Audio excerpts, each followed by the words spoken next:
presented by Mathri Express Music. DJ Manish Luxor.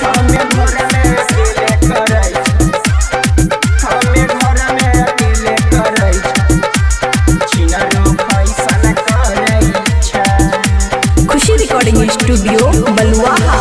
सासु दिन भर चिपड़ी पातै ननदी कोचिंग पढ़ाई छै। सासु दिन भर चिपड़ी पातै ननदी कोचिंग पढ़ाई छै।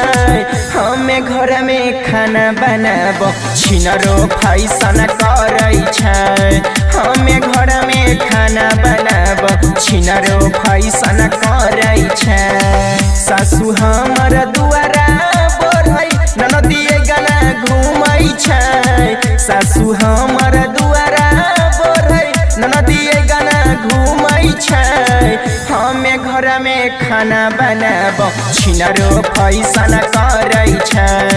हमें घर में अकेले करै छ छिनरो फैशन करै छै। हमें घर में अकेले करै छ छिनरो फैशन करै छै।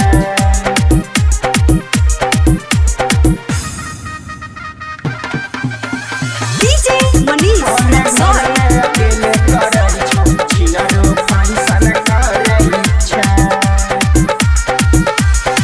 ननदो छिनरो बाजार जाय छै घूमै छै इधर उधर हे। नया है नया लभर पटाबै करै छै इज्जत बदनाम हे। करै छै इज्जत बदनाम हे।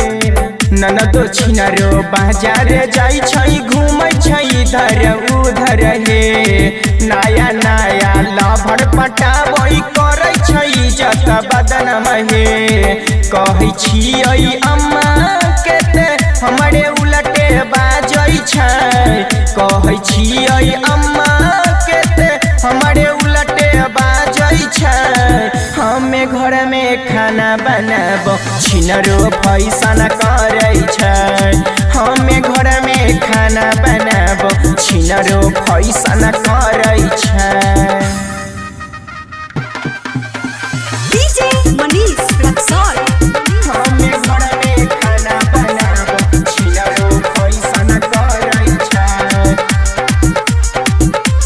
छिनरो फैशन करै छै। एप्पल के मोबाइल लेके करै छै लभर से गप हे। कहै छियै अम्मा के करै नै तनियो के शौक हे। करै नै तनियो के शौक हे। एप्पल के मोबाइल लेके करै छै लभर से गप हे।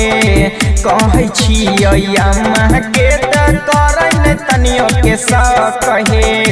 राइटर राम के सखी सन लाल के संग में घूमै छै। राइटर राम के सखी सन लाल के संग में घूमै छै। हमें घर में खाना बनाब छिनरो फैशन करै छै।